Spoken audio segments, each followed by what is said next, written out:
Okay, so you should have already watched the lecture from this unit that's about color physics.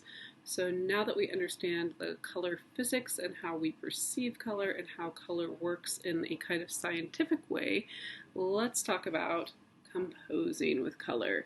You also should have listened to the Radiolab podcast about colors and posted in the discussion about that. So here is another one of our slides that you are used to by now that has lots of vocabulary words on it. Now, you know that I'm not going to sit here and read you the definition of all of these things, but again, these bolded terms on the slide like this generally indicate that these words are going to pop back up later in the semester on a vocabulary quiz. So take note of those, and again, as always, these slides are available for you to peruse in your own time frame on Blackboard, depending on where you're taking this class. It might also be on Canvas. Okay, I do want to touch on the image I have as the illustration for this slide. It's by one of my very favorite artists, Helen Frankenthaler. This particular work is called Saturn, and it is a good illustration of a complementary color scheme. It's okay if you don't know what that is. We're about to learn. Okay, so this is kind of just an overview image of some of the basic kinds of color schemes. So what we're going to talk about today, we're going to talk about monochromatic, analogous, complementary, split complementary, triad. Those are the main color schemes we're going to talk about. We don't care as much about tetrad and square, though they are perfectly fine color schemes as well. I'm just not going to go into them with as much detail. They're somewhat less common. Tetrad is also sometimes called the rectangle scheme. So if you see something called a rectangle or a rectangular color scheme, that is a tetrad. Okay, let's start with monochromatic. Monochromatic color schemes consist of a single hue or chroma. You should know the words hue and chroma from my last lecture. And so that single base hue plus all of its shades, tints, and tones. We learned what shades, tints, and tones were last time, but just in review, a shade is a hue plus black, a tone is a hue plus gray, and a tint is a hue plus white. So all of those colors, versions of the hue, light and dark versions of the hue, can go together in a monochromatic color scheme, but they're all concentrated around one base color. In the case of this example, the color is blue. Okay, analogous color scheme.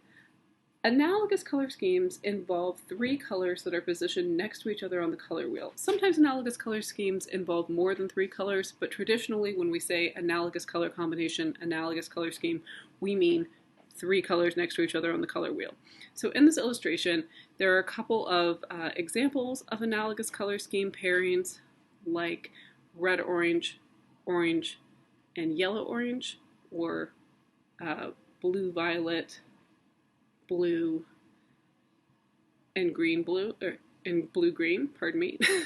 You also, in the middle here, this is an illustration that shows all of the analogous color combinations that we find on a traditional regular color wheel. And then there's the example of this digital painting of an owl using the analogous color scheme that involves a yellow-green, green, and blue-green. Okay, the next kind of color scheme is complementary color scheme. And complementary color schemes use one base color and the color which is its complement, which is opposite of it on the color wheel.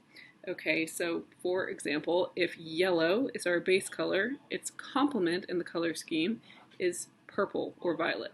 If blue is our base color, its complement is orange. If red is our base color, the complement is green. So when we think about complementary colors, we tend to think about the primaries and their complements, which are the secondary colors, right? Blue plus orange, yellow, violet, red, green. But any of the colors on the color wheel can be in a complementary color combination. So for example, yellow-orange, which is a tertiary color, its complement would be blue-violet, right? So this illustration on the left shows all of the complementary color pairings that you have on a traditional color wheel, And then we have an example of a painting done in a blue-orange color complementary scheme palette. The next one is related. So this is a split complementary color scheme, and it's a variation on the complementary color scheme, right? So in addition to the base color, it uses the two colors adjacent to the color's complement. So if you look at this example on the right, you see our base color is yellow. In a complementary color scheme, that means the other color we would use would be violet. But in a split complementary, since our base color is yellow, we're going to use blue-violet and red-violet rather than just straight-up violet. Oftentimes the complement gets mixed in a little bit with that color scheme as well. That's not uncommon. When you look at this center illustration, you see all of the split complementary color combinations possible on the traditional color wheel. To create a split complement, you just make a triangle basically. So as you can see, you have a nice isosceles triangle over here. So you start with a base color and you go to either side of its complement and draw a line, and that is how you come up with a split complementary color scheme. Here's an example of that being illustrated. Okay, the next thing we're going to talk about are triadic and tetratic color combinations. We're interested in triadic as they're a little bit more common, but basically triadic color schemes use colors that are evenly spaced around the color wheel. So one of the classic triadic color schemes is the primary colors, right? Because we have red, blue, and yellow all equally spaced in a triangle around the color wheel. Another classic combination that's illustrated on the left here is the secondary colors, green, orange, and violet. A tetratic color combination is where you take a base color. So in this example, say our base color is red, and instead of using red, you use the colors to either side of it. So you use red, orange, and red, violet, and then you go back to your base color, go to its complement, in this case green, and instead of using the green, you use the colors on either side, so yellow, green, and blue, green. And that's how you get a tetratic. So it's kind of like a split complementary color scheme, except you're missing instead of missing one of the complementary colors, you're missing both of them, and you're just using the colors analogous to either side, either pair of the complements. On the right, you have illustrations showing all of the triadic color schemes possible on a traditional color wheel and all of the tetratic color schemes possible. Here's an example of a triadic color scheme. The primary colors are a triadic color scheme, and if you see a lot of toys and things marketed towards toddlers and very small children, primary colors is one of the most common color combinations for that kind of thing. This illustration on the left, or on the right, excuse me, is Cyclops from the X-Men, and he is here illustrated in the triadic color scheme of the primary colors, red, yellow, and blue. Okay, now that we've covered all the basic color schemes, the next thing I want to talk to you about is chromatic gray. Okay, so when we talk about color theory, when we talked about mixing color last time, the most common way to get gray, or the most obvious way to get gray, is to mix black and white together. The other way you can get gray is by mixing complementary colors together. So before we look at the color wheel on the left, let's just look at this single example on the right. So our prismatic means the pure hue, or the pure chroma, or the prisma is another word for that. So we have the prismatic orange, which is the pure hue of orange, on one end of our bar, and we have the prismatic or pure blue hue on the other end of our bar. They're complementary colors. They're on opposite sides of the color wheel. So if we start with orange, and we want the orange to be less intense, we want it to be less bright, we want it to be muted. That's what a muted color is. So how we achieve that is by adding either gray to make a tone, or adding a little bit of blue. Adding a little bit of its complement will create a muted orange. Same thing with blue. We have our pure, intense, prismatic blue.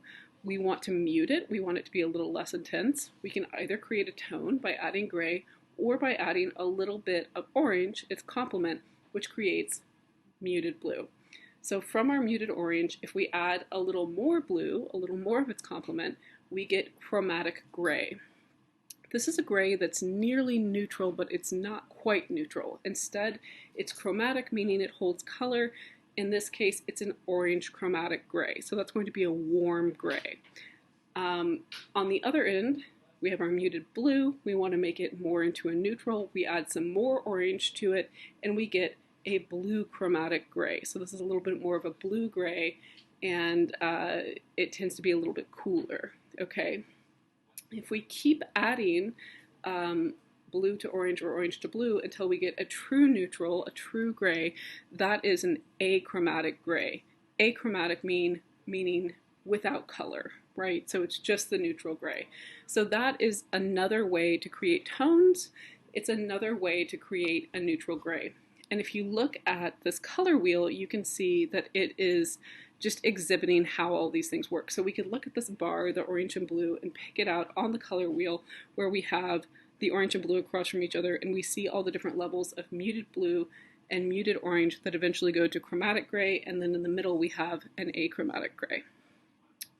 Okay, this is just another illustration. So the most common complementary color pairs that we think of are the primaries and the secondaries. So here we have red and green, blue and orange, yellow and violet, and it just shows the chromatic gray and the achromatic gray and the muted tones of the prismatic pure hues as you add more and more of their complement to each other. The other thing I just want to touch on a little bit, talking about harmonic color schemes, is earth colors, sometimes also called earth tones. And the reason I touch on this is they don't exactly fit neatly into any of these color schemes that we've talked about so far, but they are kind of a popular color scheme and they do sort of work. So earth colors are things like raw and burnt sienna, raw and burnt umber, yellow ochre, and these are all colors, these are all pigments that have their origins in being made from the soil. So they all work together because they all literally come from the earth. So that's just another kind of color scheme that you see a lot of. The next thing I want to touch on is color disharmony. So color disharmony is a combination of colors that clash. That isn't to say that it's automatically a bad thing. Color disharmony can be used to really energize a piece and create the effect of something really popping out at you. You just have to know how to use it well. So in these images on the left, I have an example of an analogous color scheme, which is harmonious, which works together. And on the right, I have a disharmonious color scheme. So you have an earth tone, you have things that aren't quite complements, you just have a very jarring combination, which creates disharmony. So once you know all the rules of color harmony and color schemes and how to use them in compositions, you can then break those rules and utilize color disharmony in a very intentional way to create work that really pops out. So again, disharmony sounds like a negative. It's not necessarily a negative if it's used well. Okay, now that we understand all the color schemes and how different aspects of color palette work and relate to the color wheel, I want to talk about different things to consider when composing with color. Illusion of space, we can impact how space is perceived in our paintings and in our artworks by using color. Weight and balance, different colors have different kinds of weights, and you have to consider that when making a balanced composition. Distribution and proportion is very important, especially when we're working with things like disharmony. Having even distribution and very intentional proportion can help counterbalance things like that. Color is emphasis, the emotional and expressionistic potential of color, and then symbolic color. All things to keep in mind. This is a painting called The Old Guitarist. It is quite a famous painting from Picasso's Blue Period. And from the Blue Period, I don't even have to tell you that the reason he was in a blue period is because he was very depressed, because we associate the color blue with melancholy. That isn't the only thing we associate blue with, which we'll talk about later, but you kind of get, when you hear blue period, it puts you in kind of an emotional mindset, right? Okay, let's talk about some things. Pictorial space is like a balloon. So picture a balloon. You have a balloon in your hand. Now squeeze the balloon. When you push on one side, the other side bulges outward, right? And as it bulges outward, it stretches and thins and the color changes. So we have an association with what that looks like. So through our color choices and our color combinations, we can cause various areas in a composition to expand or contract visually. In this example on the left, Wolf Kahn's painting, The Yellow Square, we can see that the greens and muted violets of the barn gently pull the viewer into the painting. You're pulled inward, while the blazing yellow window pushes out very forcefully, almost like a beacon from a lighthouse. This effect can play an even more important role in non-objective paintings. What do I mean by non-objective paintings?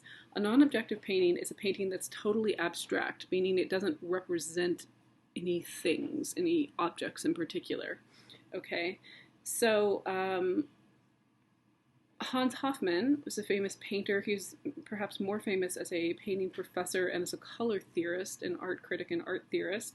So Hans Hofmann describes the push and pull of color and how that can be a major source of energy in a painting and when you're composing a painting. So as an example, let's look at one of his works. This is called Magnum Opus. It's a painting he did in 1962. So here we have a large block of intense red that dominates this canvas, right? The blue rectangle to the left side pulls us inward, while the crisp yellow square on the right pushes outward. So we have this push and pull of jumping out and contracting, kind of ebb and flow of the energies of the color that creates a more dynamic kind of experience in this painting, and it's based solely on the color. The effect of color on visual weight and balance is also very dramatic. So this is a painting called Icarus by Matisse, and he is here in an abstract way visually telling us the story of Icarus. So Icarus, if you're not familiar with mythology, Icarus was the son of Daedalus. Daedalus was an inventor, an architect, and designer. He designed the labyrinth that housed the Minotaur. He was kept as kind of a captive to create things for his king, and he wanted to escape, and he wanted to escape with his son. So they're kind of locked in this tower where his workshop is. So Daedalus creates wings for him and his son Icarus to fly out of the tower and escape, and to make the wings he adds feathers to them and holds them together with wax. So he and Icarus fly out, and he warns Icarus before they leave. He says, don't fly too close to the sun or the wax will melt, your wings will fall apart, you'll crash into the ocean and die. Well, Icarus is a teenage boy, so what does he do? The opposite of what his father says. He flies too close to the sun, the wax melts, and he falls into the ocean and dies. So this is Matisse's portrayal of this tragic story from Greek mythology. So we have, in the way he's using color, the body is done in this heavy matte black, which falls into the blue background. It kind of pulls inward into the blue background. Then we have this vibrant red heart, which kind of seems to pull the figure upward and also shows us that there's some sort of heartache, some sort of emotional content to the story.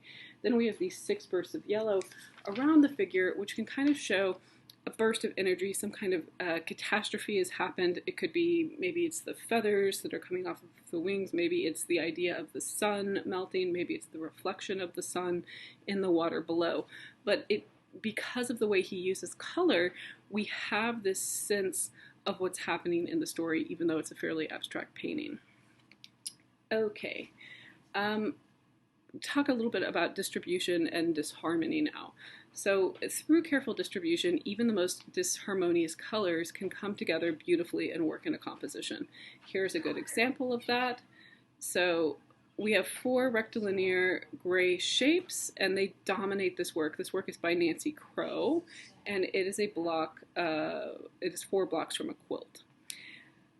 So we have gradated values that extend outward, creating a subtle kind of like glow almost, radiating out from these shapes. Then we have 4 small multicolored squares that accentuate the edges of the 4 large squares, and then we have 8 colorful rectangles that frame up the composition as a whole around the outside. In most compositions, the earth colors, chromatic grays, and high-intensity reds, blues, and yellows would clash, and it would read as just kind of a mess. But in this composition, an even distribution of the colors creates a unified composition. So it's just showing how distribution and careful proportion and careful placement can calm even the most disharmonious color combinations. We can also use color to create a focal point. This is called color emphasis. This example is not super subtle, so in this painting by Vernon Fisher, Objects in a Field, we have a painting that is entirely black, white, and gray, and then he has this very loud burst of yellow, burst of red, pardon me, which causes this kind of, our eye goes right to it, it becomes this intense focus, and that is an example of color emphasis. Colors are never emotionally neutral, okay? You have some kind of affiliation with any color that you see, whether you're aware of it or not. There's just no way to make them neutral. So let's look at some examples of similar scenes wherein the major differentiation between them is the color palette used. So first let's look at Andrew Wyeth's Wind from the Sea. So here we have subtle browns, subtle greens, very toned, very low intensity. And it has a suggestion of like a faded color of a 19th century photograph. It has this kind of sense of tranquility and maybe a little bit nostalgic. We have this idea of peace and serenity. Contrast that with Richard Diebenkorn. So he's painted this work in a similar time period, just 12 years after Andrew Wyeth's painting on the left, and he's providing a very different interpretation of a very similar interior scene. So we have intense yellows and oranges in the background that push towards us. They kind of jump towards us, but they're in the background. And then we have these solid blocks of blue that pull inward. So because the background has these colors that are jumping outward and the foreground has these colors that are sinking inward, we have a flattening effect that is happening overall in this image, which is something that he was very interested in. The tension generated creates this very different kind of interior view into the landscape. So the other thing is we have different settings here, right? We have Diebenkorn lives in Berkeley in California, and then we have this kind of charged sort of landscape, which contrasts pretty highly with Wyeth's New England countryside.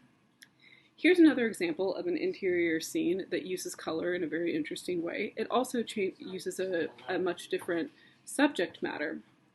So the color in this piece by Sandy Soglund, which is called Radioactive Cats, creates yet another interpretation of an interior space. The gray walls, the gray furniture, the gray clothing of the subjects in the piece all get this sort of lifeless world, this feeling of a world maybe coated in ash, something very humdrum. But then we have this bright neon green sort of stampede of cats coming in, and we get a sense of energy. They seem to almost glow. We also get kind of a vibe of toxicity. And while the subject matter, if these were just normally, naturally occurring colored cats, it would still be kind of odd to have this many cats in a scene, but it would have a very different tone. It would just seem like, oh, maybe these people have too many cats, they feed all the strays, what is happening? But instead we have this color which changes the vibe to this like post-apocalyptic, toxic kind of feeling. Okay, a dominant color we also call a color key. So in a composition, if there's one very dominant color, we call that the color key.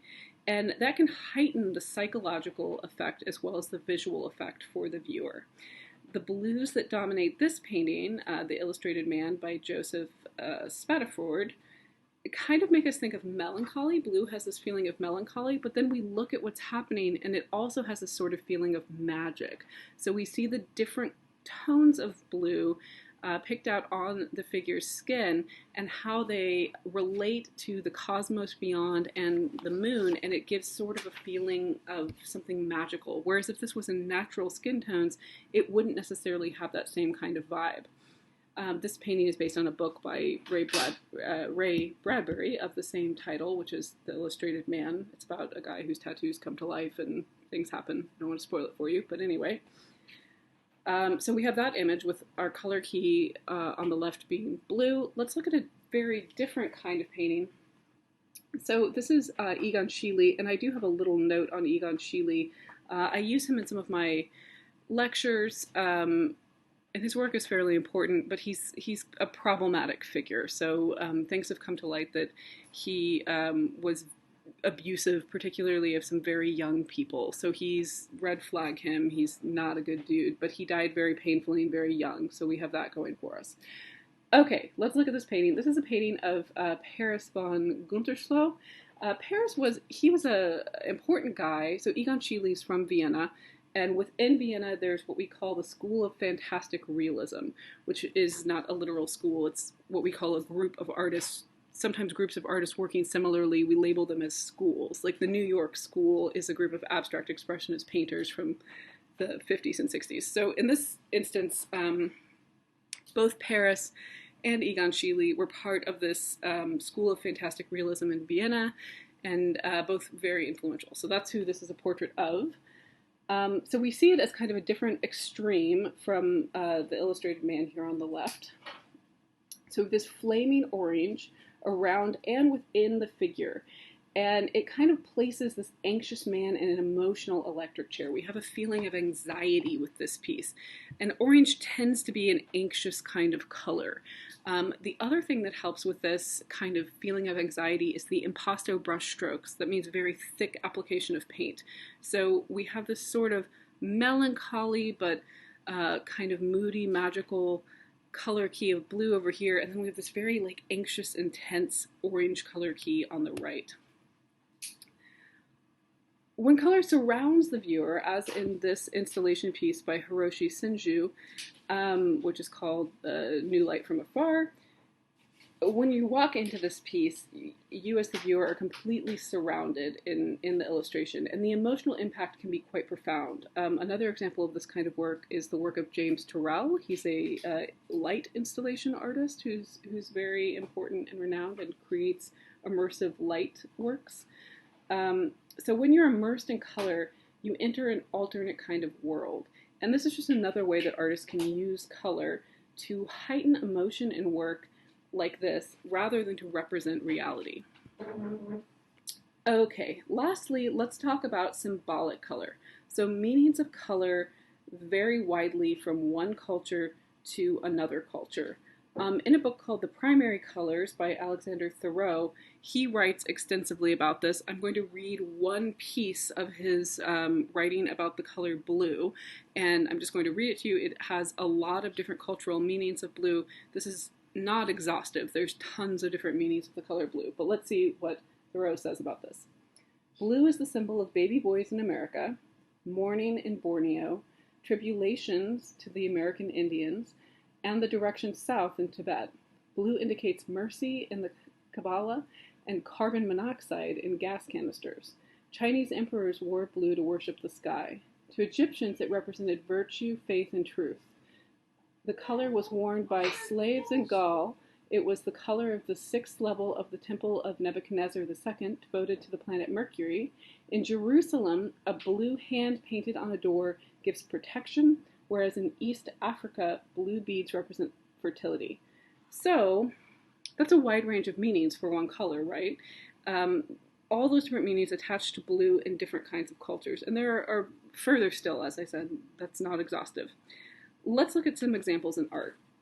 So in Hopi culture, colors symbolize the location, basically, and the geographic direction. So in this Kachina doll, we have red, which represents the south, which represents the direction south, white, which is east or northeast, and blue and green, which represent west. Whereas on the right, we have this piece by Roger van der Weyden. Roger van der Weyden is a very important figure of the Northern Renaissance. He was one of the artists who first popularized the use of oil paint, so he's kind of a fascinating guy. Anyway, similarly, in the Christian tradition, we have a specific meaning for blue as well. So the Virgin Mary is typically shown wearing blue, which symbolizes purity and grief. So one of the things that we look for when we are looking at work that includes saints in the Christian tradition are their attributes. An attribute of a saint is what kind of gives you a symbol saying, hey, I'm this saint, and helps identify them. So for the Virgin Mary, it is blue. She's wearing blue most of the time. So in this way, this has a very particular coded kind of meaning tied to this individual person within this religious context. So there you have it. Lots of different symbols related to the color blue and to other colors. So when you're using color in a composition, it may mean one thing to you or one thing to you in your cultural context, but it could mean many, many other things across different cultures. So that's just something to be aware of. That's not to say that you can't use what colors you want because they might have some different kind of connotation. It's just a thing to be aware of when you're working. Okay, that's all for this one.